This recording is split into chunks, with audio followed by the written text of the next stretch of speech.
Thursday, we will not be having our regular class. Okay. All right. We're gonna continue inside. If you're looking inside the Rambam Maimonides, so we're up to chapter 9 in the Laws of Kings. We'll be starting just a second. Okay, we'll be starting momentarily. I have to figure out how to edit this thing on Google and on YouTube also. We have our tech. Yeah, you're right. No idea at all. And you ready? Mm-hmm. We are currently about to start chapter 9, the Laws of Kings and Maimonides. Rambam, the book of Shoftim Judges, the last halachas, Hilchos Melachim, the Laws of Kings. And as we mentioned, chapters 9 and 10 are where he goes through the 7 Noahide commandments. Last time, we learned the end of chapter 8, where he gets into it, and that's where the Rambam says that it's the task, the responsibility of the Jewish people to get all of mankind, all of civilization, to keep the 7 commandments, the 7 divine laws that were given to Noah. You have the right one there? That were given to Noah through, but it's because it was given at Sinai through Moses. And the best way for a non-Jew to keep these commandments, the ultimate way, which then he becomes in the category, or he earns the title of being from Hasidis Umo Yisraelim, from the pious or the righteous of the nations of the world, is if he keeps these laws with the intention, because they are God-given through Moses. Otherwise, if he's not doing it because of that, like if he's just doing it because logically they make sense, and he's not interested in killing and stealing and committing adultery and idolatry, etc., so then that's fine, and it's surely better than nothing, but he's not from the pious of the nations of the world. And then we said there are 2 different versions in the reading of the last words of the previous chapter, of the end of chapter 8. Either he is not even from the wise of the nations, or he is merely just from the wise as opposed to the pious. Be that as it may, we now begin chapter 9. And again, as we said, he's going to go through all 6 commandments, and relatively brief.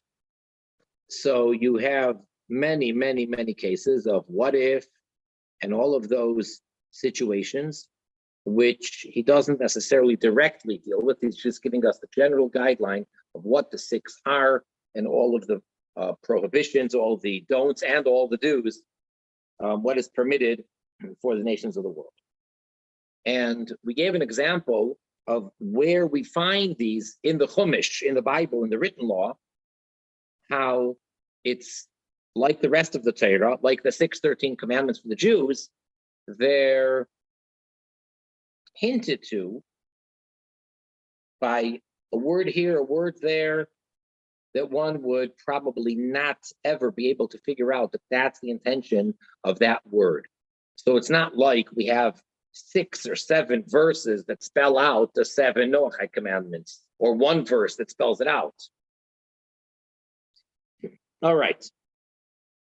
Perek Chi, 9th chapter. And I read inside, and I'm going to try to give an accurate, exact translation before we then discuss it. Al shisha dvarim nitztava Adam Harishon.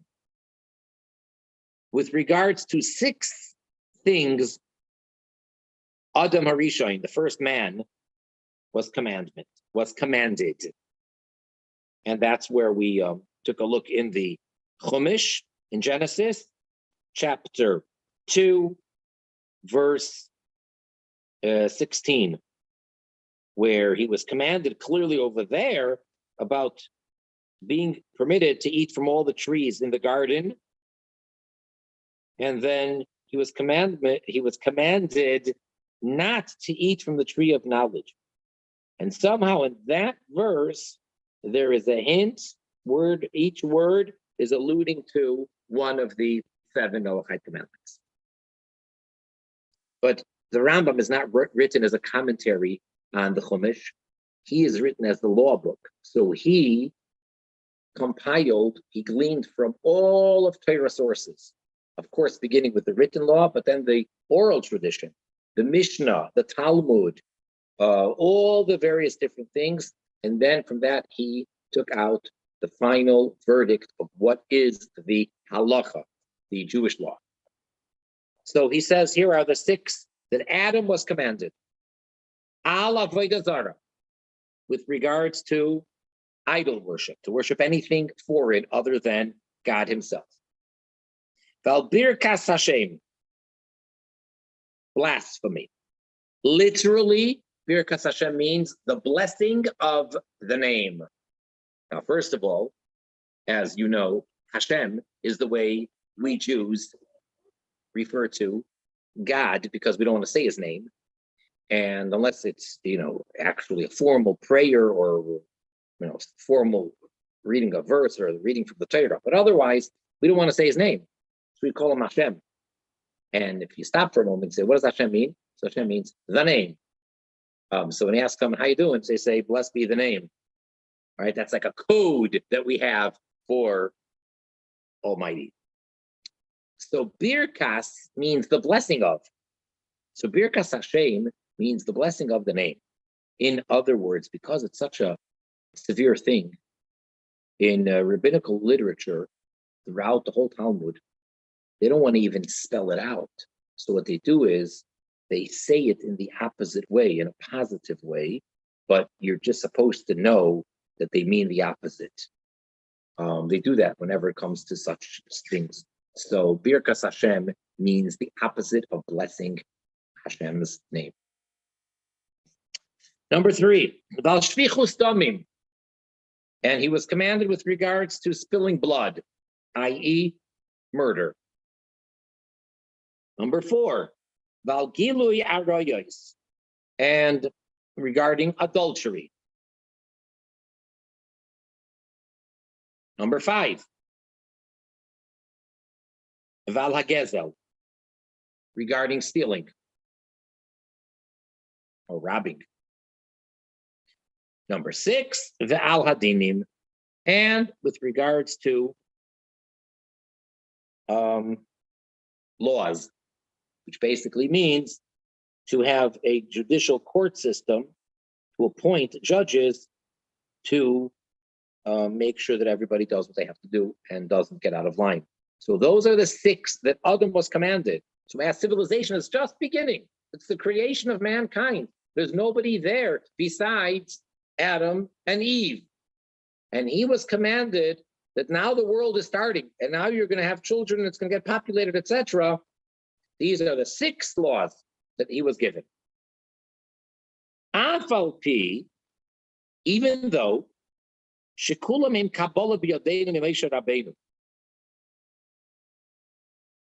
even though all of these 6 that we just listed are the oral tradition that we have from Moses. And logically, they all make sense. Any rational, normal, thinking human being would come up with these 6. Miklal divrei Torah, but in general, from the words of the written law, you will see that these are the ones that he was commanded. Like we brought down before from that verse. And there's other verses. So really, it's an oral tradition. These are the 6. and it's logic. However, they are alluded to in the written Torah.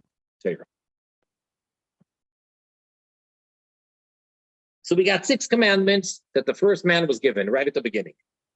He added to Noah, Aver minachai, a limb off of the living.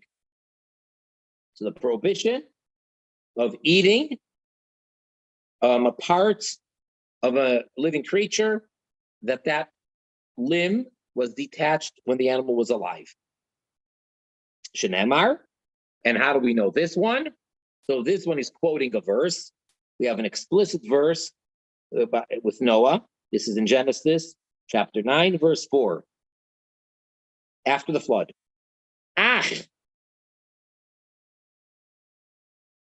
Just basar, flesh, binafshoi, with its soul, damoi, its blood, loy sechelu, you shall not eat. So from that verse, we learn that as long as its soul is still in it, you can't eat the flesh from it. So if this flesh became detached while the soul was still in the animal, can't eat it. Nimtzeu sheva mitzvahs. So what is found is now there's 7. That's how we get to 7. So when we say the 7 Noahide commandments, the truth is there are 6 Adamite commandments. And then comes the 7th. Now, interesting piece of information that he's going to tell us now. And this is, again, primarily for the Jew, because as I mentioned, the entire Rambam, including these 2 chapters, are written for the Jew, because it's the Jew's responsibility to teach and to promote them for the non-Jew. So the Rambam now continues, and he's speaking to the Jew. And this is how it was universally in the entire world. So after the flood, there are 7 commandments. The 6 original ones, plus the limb off the live animal. Ad Avraham. That's how it was until we get to Abraham. 10 generations from Noah. The great 10 generations later of Noah was Abraham. Avraham came along, Abraham, onto the scene. V'nitztava, and he was commanded, yeser al elu, more than these. In other words, in addition to those 7 that Avraham had to keep, b'milah, circumcision. He was commanded, and that's actually in last week's Torah portion. And that's how this week's portion opens up, with Hashem coming to visit Avraham after he, at age 99, circumcised himself. So he was weak, and this was the 3rd day after he had the surgery, and Hashem came to visit and send then angels to heal, an angel to heal him, and so on. So now there are 7 commandments, but Abraham has 7 plus circumcision. Who is Talol Shachris? And he prayed the morning prayer. Every word in the Rambam is precise and perfect. He doesn't say he was commanded to pray the morning prayer. And that is because he wasn't. He innovated that. So to say he invented that, it was his brainstorm, his idea, that he said, hey, I want to communicate to Hashem, what we call in English pray, what we call in Yiddish daven. I want to talk from my heart to Hashem every morning. So at some point in his life, he did that. And he started that. And he would daily, and there's a number of verses that say these 3 words. Vayashkem Avraham haboiker. And Avraham woke up in the early morning. And that is a reference, as the Talmud derives from a whole explanation, that that's talking about not just getting up in the morning, but getting up and praying. The Yitzchak. Now we continue the next generation. Isaac, Abraham's son.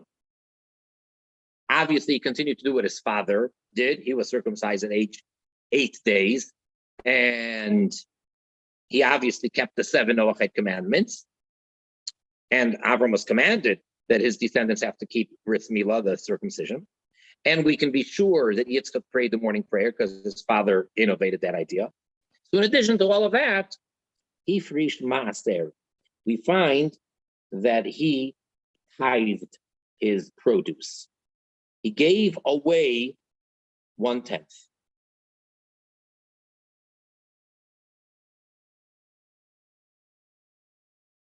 One-tenth of his income, of what his fields produced.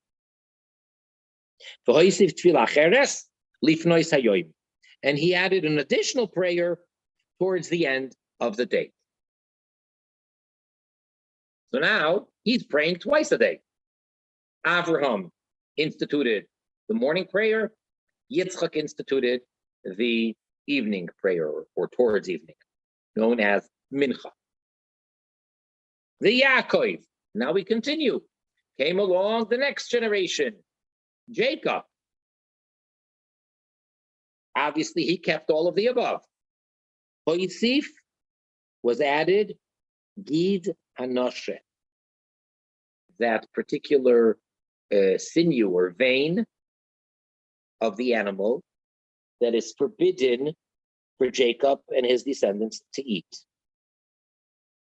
And that's after the battle that he had with the angel of Esav, and he was wrestling with him all night. And the angel injured Jacob in his part of the leg called the Gid Hanoshe. And that part of an animal, of a kosher animal, Jacob is forbidden to eat. These palel arvis. And Jacob prayed the nighttime prayer. So now we got 7 Noahide commandments, plus circumcision and morning prayer, plus tithing and mincha, plus Gid Hanoshe, and what we call arvis or ma'ariv, the nighttime prayer. Uve Mitzrayim, and then in Egypt, when the Jewish people were enslaved in the land of Egypt, Nitztave Amram b'mitzvos Yiseiros. Amram, who is a great grandson of Jacob, or should I say, great grandson of Jacob, was commanded additional commandments, and here the Rambam is not telling us what they were. He's just saying more commandments were given to Amram. Amram was the leader of the generation at that time. Amram was the father of Moses. So Amram was given, in other words, by divine inspiration, Hashem told Amram, in addition to all of the above, to the 7 Noahide commandments plus Abraham's plus Isaac's plus Jacob's, he was given more.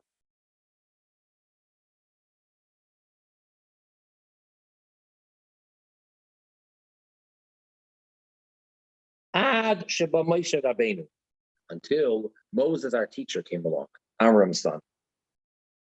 V'nishlema Torah al yadoi, and the Torah was completed through him. So till Moses, it was a progression. Adam, Noah, Avram, Yitzchak, Yaakov, Amram. A lot of people don't realize that he's, what role he played. But then came Moses, and then we get all the rest, and we have a full total for the Jewish people of 613 commandments. All right. And now we're going to go back to the 7 for Noah. That was first paragraph. I hope everything is basically clear and understood.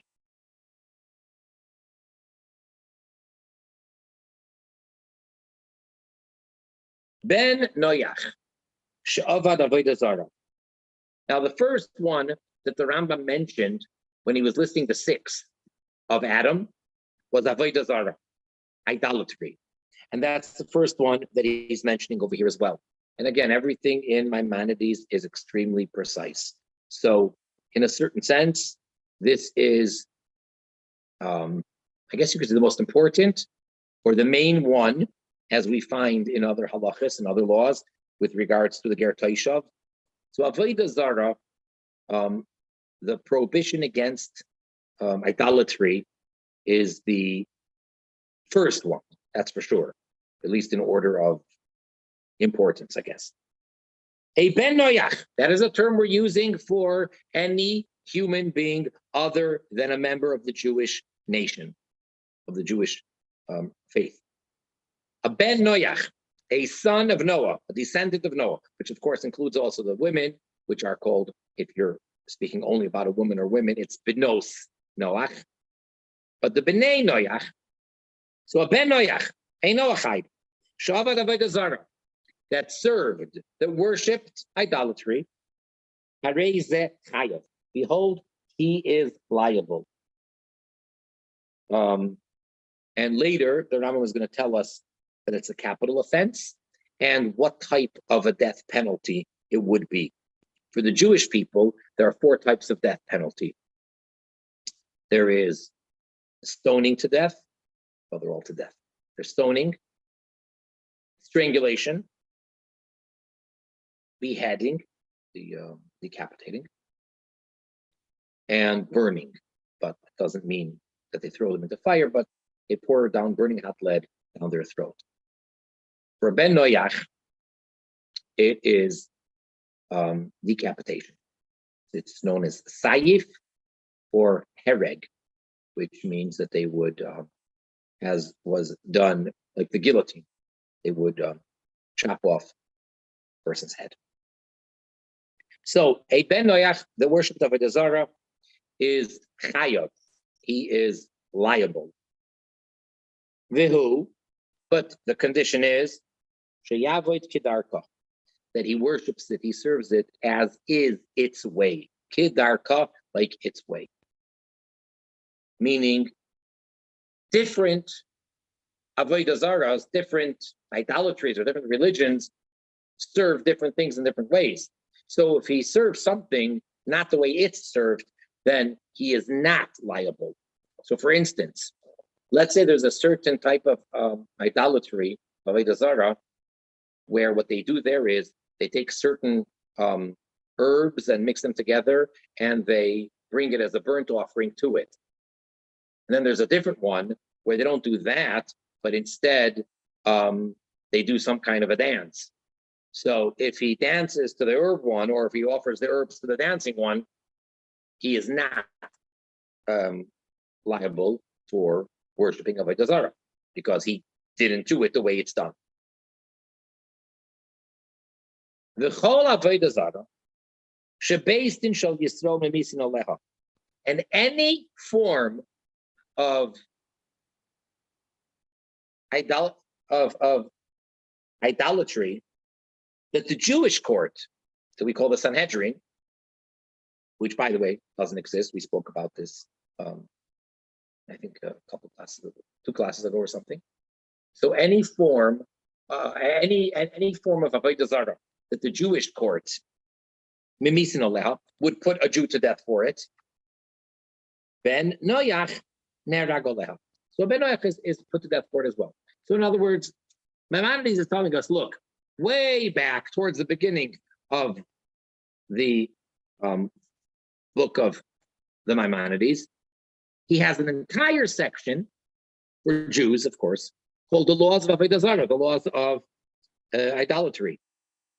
And there he explains in detail all of the things. So anything that if a Jew does that type of worship, he would be put to death. The rule is same thing of ben noach. If a ben noach does that, he too would be put to death. And anything where the Jewish court would not put the Jew to death, and the ben noach is not killed for it. So very simple rule. All we have to do is go back and study the laws of avodah zara for the Jew, and then we know the same thing applies for the ben noach. If a Jew gets killed for that, so does ben noach. If the Jew doesn't, neither does the ben noach. The afal pi she'einoi neherag, and even though he's not killed for it, atzur bakoil, still he is forbidden in everything. It's anything which is prohibited because it falls into the category of Avodah Zarah, the non-Jew is also forbidden, even if it's not a capital offense.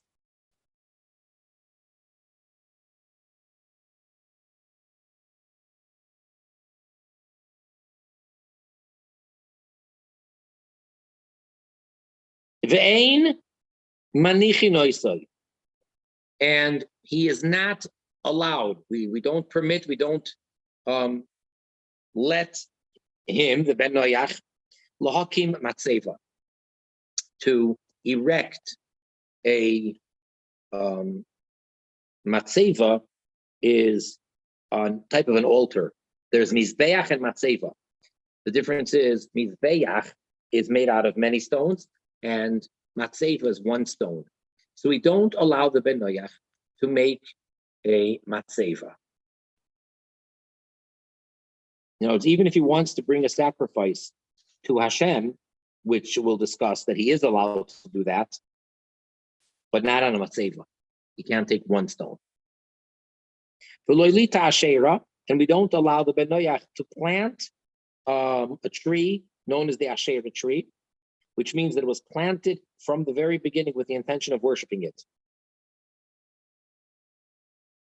Now, some say that Asherah tree was mainly for the people that worshipped the moon. For some reason, don't ask me how and why, but those that worship the moon would plant trees with the intention of worshiping them or serving them as part of their idolatrous worship of the moon. So we don't allow a Ben Noach to plant such a tree.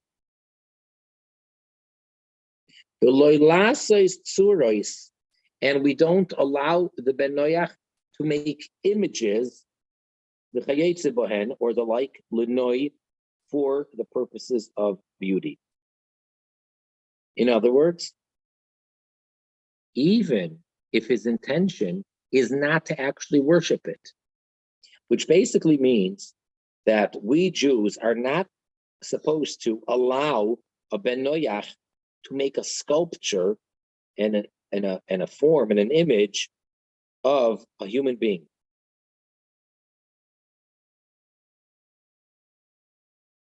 Just like a Jew can't.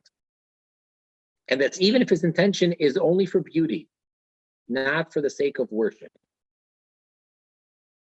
Now, he's not put to death for it because he's not worshiping it. But we don't allow him. Ein manichi. We don't, if we have the ability, the Jews, we don't let them. We don't provide them with any assistance. And if they ask us, can we? We say, of course not. So basically, according to what we just learned now, a non-Jew is not allowed to make a sculpture out of stone or anything of that nature, or out of clay or whatever, of a human being, even though it's not a capital offense. It's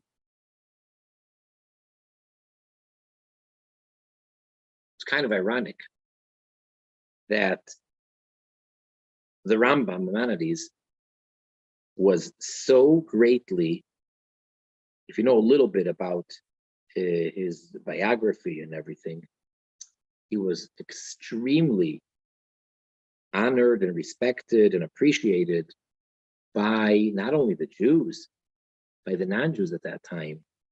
And he was, at the time, the greatest doctor around. And he became the personal physician of the Sultan. And he worked very, very hard. And he wrote, besides for all of the unbelievable Torah writings, he wrote secular things on medicine and all sorts of other sciences. So, and it's pretty interesting, even to this day, there's so many things which are named Maimonides. I'm not sure that they're all Jewish, but even if they are, we don't find so many hospitals and schools and you name it that are named after other great Jews to such a degree. And so many places, it's a common thing. Maimonides. But the ironic thing is that out of great admiration for him, they actually made a big statue of the Rambam. It's famous, and that's a whole sculpture, and it's probably pretty accurate because we don't have any accurate pictures of any of, at least not in the Jewish world, of anybody of that time period. There's no such thing, and if there is, it's just made up of let's say Rashi. There's no such thing as a real picture of Rashi. It's just some made up thing.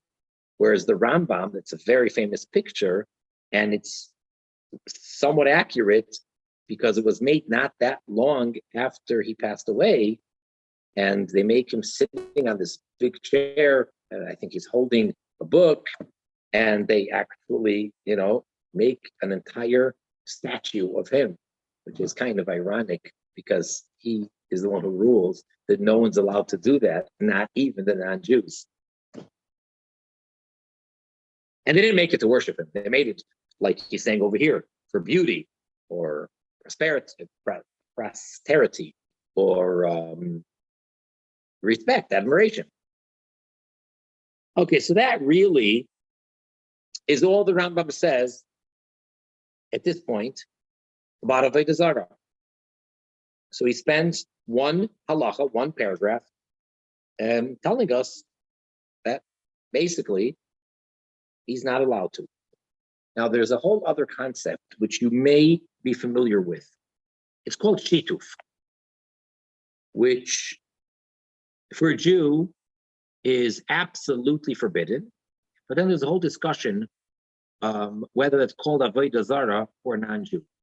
Shituf basically means to believe in Hashem, but to have some intermediate or to attribute a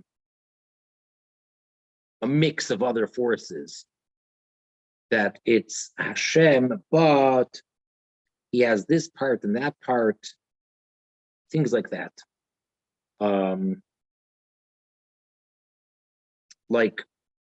Well, there's so many religions around, but out of the biggest and most famous religions, which have the most adherents, obviously there's all these others, subdivisions and fractions, and how they branch off.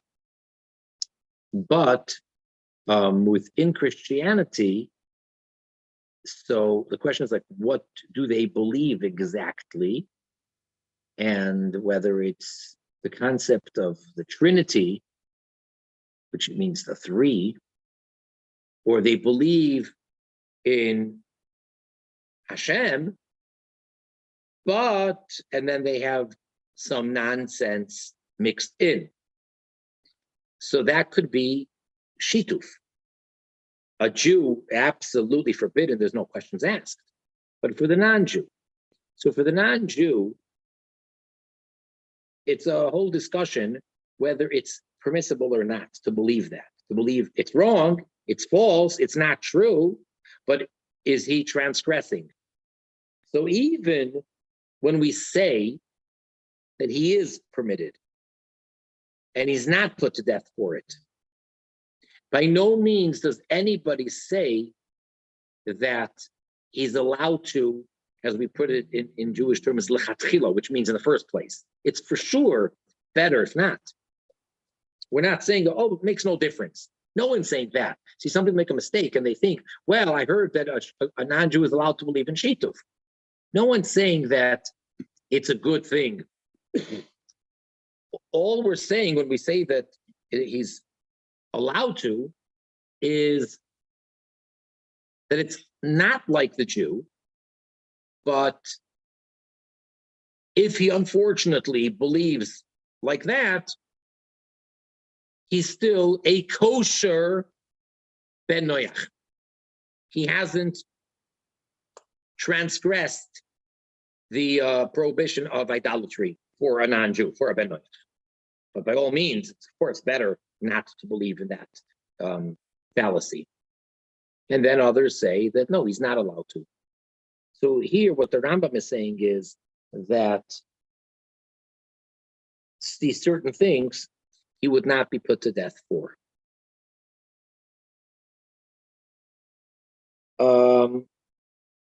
Okay, the next one, which is Gimel, number 3, paragraph 3, he's going to move on to the second commandment, and that is the second one that he gave us in the list of the 6 commandments. And that was Birkas Hashem, blasphemy. Let's just do that, and then we'll open up for a discussion if there's anything. Ben Noach sheberach Hashem. And again, he's saying it in the opposite way. Literally, it means a Ben Noach that blessed Hashem, but he means the opposite of blessed. If a non-Jew, a Ben Noach, cursed, Bein sheberach b'shem hamiyuchad, whether he did it with the special name of Hashem, well, the way we pronounce it most of the time in our prayers, Adoi, etc. And surely if he said the name Yud-Kei Vav-Kei, the way that it's not even pronounced, the tetragrammaton name, if he used that special name, Shema Miyuchad, the special designated real name of Hashem, or whether he used a descriptive name, one of the other names of Hashem, in any language. In any language. It doesn't have to be in the holy tongue. It could be a word in a different language. For example, capital G-O-D. That's a made-up word. It's English, but that's the word that's really a translation, and it's used referring to Hashem himself. Chayav. Then he would be Chayav. He is transgressing, therefore he's liable. Masha'in can be so, which is not the case by a Jew. So here there's a difference. For a Jew, it's only if he actually uses Hashem's name. But if he does this terrible thing, but he does not use Hashem's name, he's not put to death. And this is a case where the Ben Noach were stricter with him. For a Ben Noach, even if he's using a different expression, but he's referring to Hashem, and he curses, so that would be a capital offense. Okay, so we've covered 2 of the things in general terms. One of them is Avodah Zarah, and the second one is Birkas Hashem, blasphemy, which in general means, I would say, that you got to be careful not to use Hashem's name in vain, so to say. And I would say that even if it's not a capital offense, which I hope it's not, but it's surely not a good thing to say what so many people say, even though they don't really mean it, is they say, I don't want to say Hashem's name, so I'm going to instead substitute it with what many people do, is they say gosh, whatever that means. So when you say, gosh damn it, or they don't want to say that, so then they say darn. So they substitute Hashem's name with gosh, and they substitute damn, which I guess is not a nice word, with darn. So gosh darn it. So gosh darn it, I guess, is fine to say, because it really means nothing. But to use Hashem's name and to say G, capital G, O-D, damn it, or anything like that, is not good. It's not acceptable. It's using Hashem's name to curse. So even if it's not blasphemous, but it surely seems to, I don't want to say borderline, but it's not right. So therefore, we need to educate ourselves and our children and train ourselves. And it's like something that you just pick it up because so many people say it. So it's just like one of those things that it's an expression. If you live in a certain place at a certain time, or if you live in the United States, there's just certain things that we say. because so many people say it. Well, you got to stop this trend at a certain place. You got to say, okay, I'm going to make a conscious effort not to speak the way my parents or grandparents or neighbors speak. So I'm going to make this conscious effort. And that would be very commendable. And then teachers teach their students to speak properly and not to say that and not to use Hashem's name unnecessarily or in vain. Any questions or comments directly on what we've discussed today?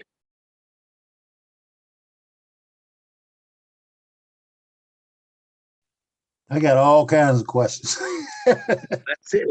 Let's hear one at a time. I don't know if I have any explanations. Well, the big one is I've been an artist for over most of my life. Okay, and I do art, all types of art, and sculptures and things like that. So now I'm just this would. I mean, the idea that you just mentioned, I can't do any of my art anymore. First of all, we specifically spoke about sculptures, and there's a big difference between a sculpture and a drawing on canvas or paper, which I do sculptures and drawings. Huh?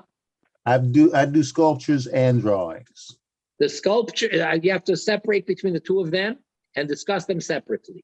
The sculptures, I'm pretty sure, as we just saw, is very problematic. And the pictures are a totally different story. Now, in the book of the Divine Code, what does he say about sculptures? Well, I was listening to what you were saying, but I don't know what it says in the Divine Code. So we need to see what he says over there. And as many things, it may not be just straightforward black on white. It may be, more complicated than that. But the straightforward thing that we just saw over here is that even if you're making a sculpture for a different reason, nothing to do with worship, it's a problem. But I would not say, look, let's put it this way. Within Judaism, there is a prohibition of making any foreign image, okay? Now, after drawing, which has been around since, day one, that once photography came into the picture, no pun intended, and they started making photographs of people, all of a sudden, the learned rabbis at that time had to deal with this new question. Is that forbidden or is that permitted? Like, wait a second. It says clearly, one of the 10 Commandments, it says you're not to make an image. So what's a photograph? Bottom line, after a very long discussion for several generations, the bottom line is that by Jewish law, it's 100% permitted. There's no problem with having your photo taken. However, there is room to be strict, and there are those opinions, which is not what we follow. There are opinions which say it's not allowed. Therefore, there were some very religious or very observant Jews that would avoid having their photo taken, and they would not allow a photograph of their entire face. So therefore, if they were ever in a situation where the photograph was being taken, they would either cover their face like this or like this to cover part of their face so it's not a full face of a person. Very few people are like that. There are people like that today, which means they will not sit down for family photos, or if there's a wedding and then you have pictures, they refuse to be part of that. And if they're sitting at a table and there's a photographer going around, they will make a point of turning their face, so it's just a profile, or as I said, covering their face. That's being very, very strict. There's room for that, but very, very few people follow that. Great rabbis allow themselves to be photographed, and so on. So For a non-Jew, for a Ben Noach, I surely think that there's absolutely no problem of being photographed, being a photographer, or an artist who paints pictures. That's not a sculpture. For example, the problem is, though, on a coin. That's not simple. To have the face of a person on a coin. So there's a difference between whether it's indented or protruding. Whether there's a difference. If you mint it, that the face of the person is indented into the coin, that's permissible. But if you do it in a way that it's protruding, like most, or at least American money is such, where on the coins, the person's face is protruding, that's a problem to mint such a thing for a Jew in the first place. So basically, you really need to look into seriously the sculpture business. I would say, look at the divine code, see what he says, and if you understand clearly what he says, especially if you understand that it's permissible, then I would suggest we discuss it.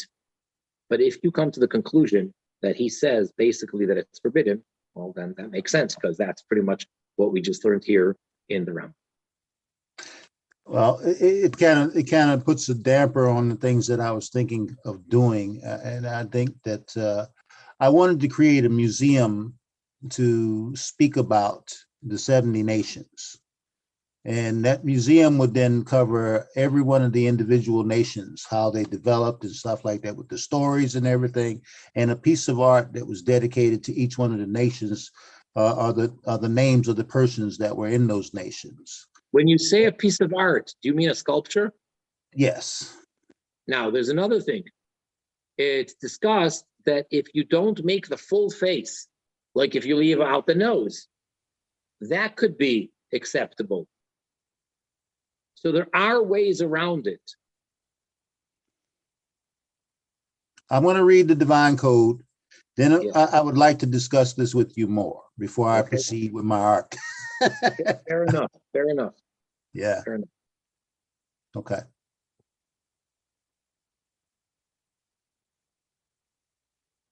Okay, what's the next thing?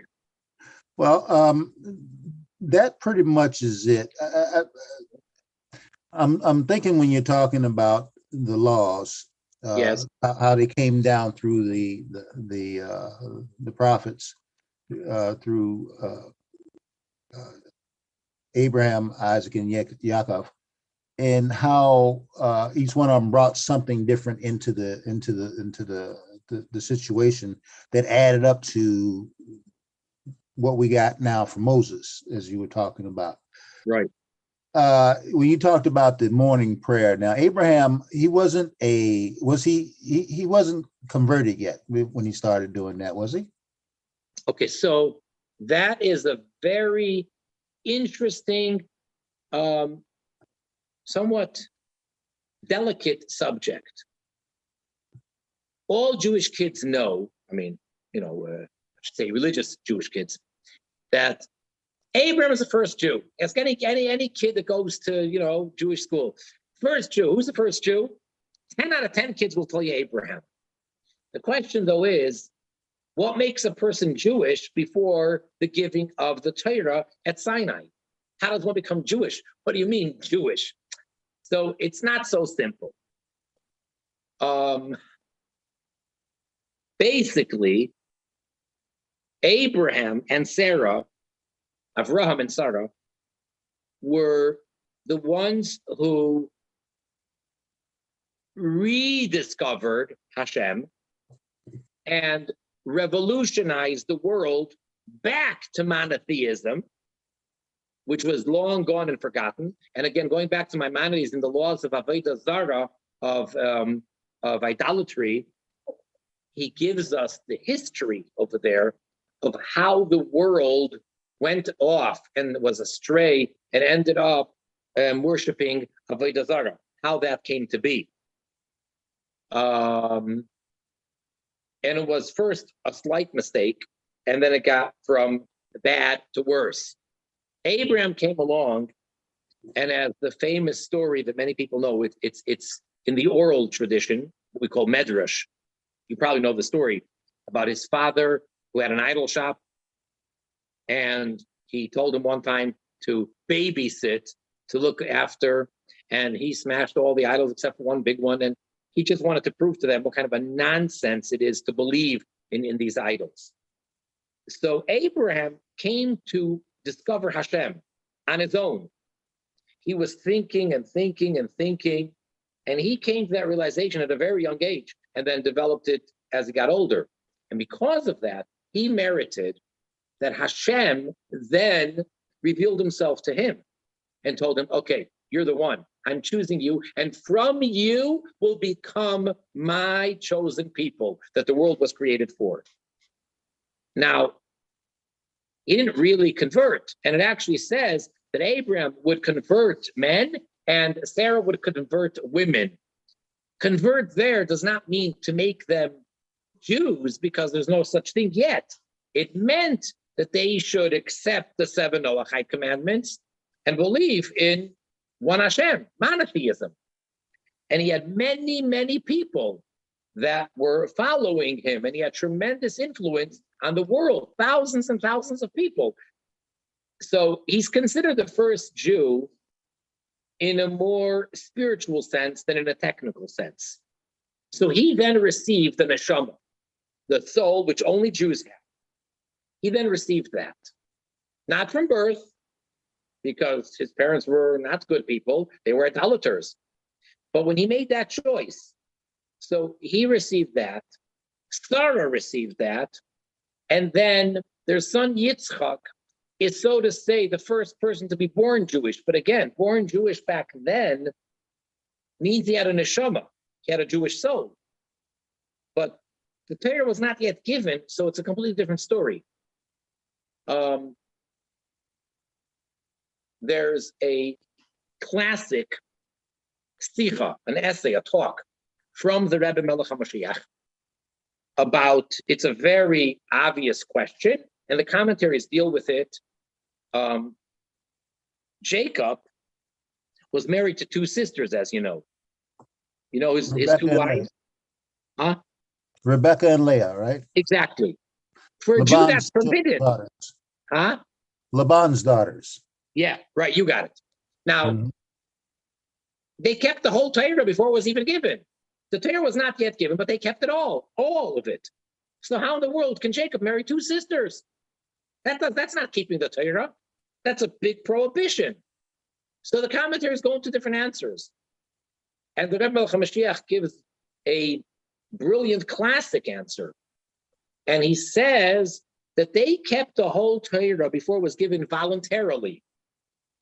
That can't go against the Sheva Mitzvahs Bnei Noach, the 7 Noachide commandments. So if there is a clash for Avram, Yitzchak, Yaakov, or any of the sons of Jacob, Reuven, Shimon, etc., if there is a clash between keeping the 613 or keeping the Noachide commandments, they have to keep the Noachide commandments, because they technically, by Jewish law, were Bnei Noach.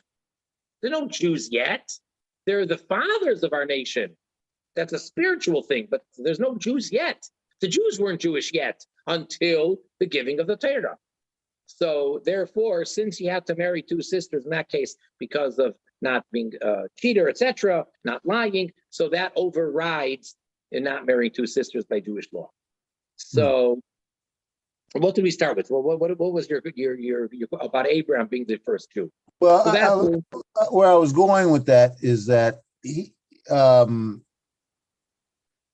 you talked about the morning prayer, the Right. one that he established, right. or just at least waking up. I would say Modiati. Let's take that for example. First Good. thing you do in the morning, you wake up and you acknowledge God and thank Him for restoring you. Is that forbidden to a Noahide to do as well? You know, and By then no there, means. it left another question to me about the altars. What? And then it left another question to me about the altar.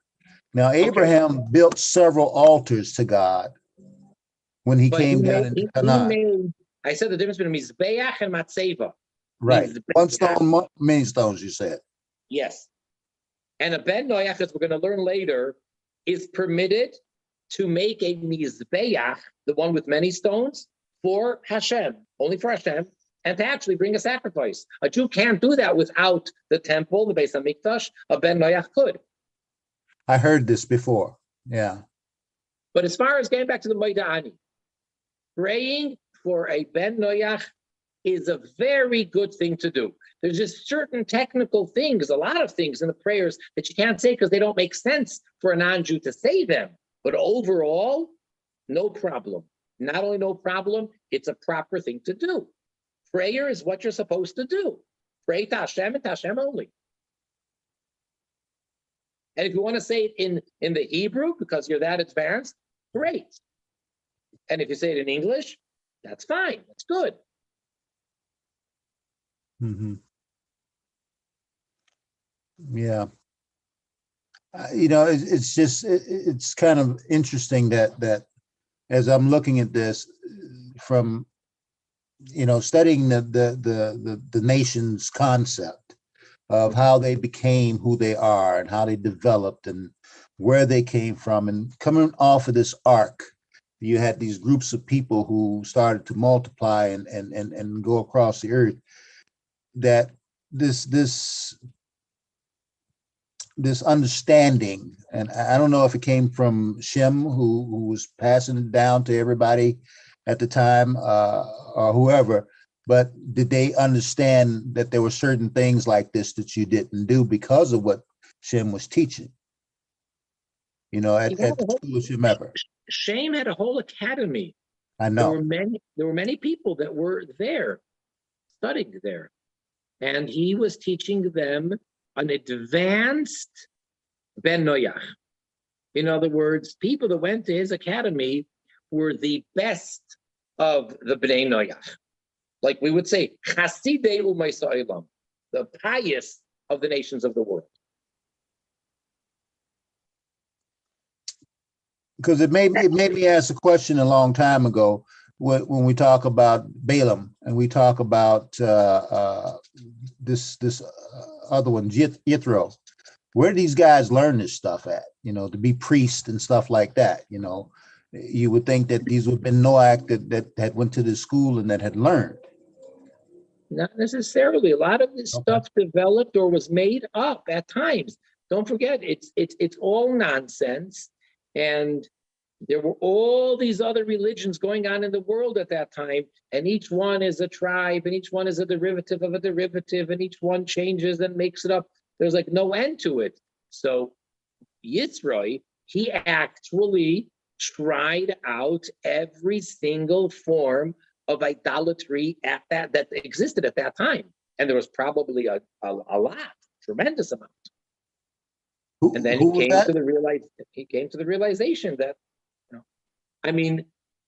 Maimonides says about Abraham that at first, obviously when he was a very young child, he too was an idolater, worshipped Avodah Zarah.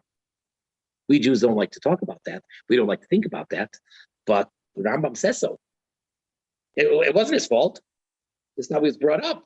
But he, at a very young age, discovered Hashem and realized that all that's nonsense. In other words, intellectually, rationally, no Avodah Zarah makes sense. Doesn't make sense. Nothing to do with accepting it because it's a religion and you have to go beyond your understanding. Intellectually, that's how Avraham came to it. He came to it strictly on an intellectual, because they were doing these silly things just because that's what they were taught by their fathers, by their ancestors, that this is the thing to do. By their predecessors, I mean. They were just taught, worship the sun, worship the moon, worship the constellations. But really, you come to the realization that there's this being which is beyond that. Like, without getting too sidetracked and all that, but when it comes to the theory of evolution, So the theory of evolution, many people and so many articles and books were written about it and against it. It doesn't make sense. Let's say the Big Bang Theory. So what they say, to put it in very, very simple terms, all you're doing is shifting from one point to the other. Because at the end of the day, what went bang? And then they say, oh, we don't know. So why can't you just say that 100 steps later that we don't know? Why do you have to say, well, everything is natural cause and everything came from something and it goes, and then take it back and it spirals back all the way to the Big Bang. So what went bang? What caused this? What? Well, that we don't know. Well, something was somewhere, somebody did something. So that's the creator. So what are you gaining? So instead of saying, oh, the world is 5,782 years old. No, that's ridiculous. The world is 1,000,000 years old. Okay. No, the world is 100 million years old. Okay. The world is 1,000,000,000 years old. Like, what are you gaining? What's the difference? It's not, you know what I'm saying? It doesn't really, there, at the end of the day, no matter what you want to say, there has to be the creator, which is beyond everything, and he is beyond time and space. He's the creator of time and space. It has to be that way. And he has no source. You have to ultimately get to that point where he's beyond it all.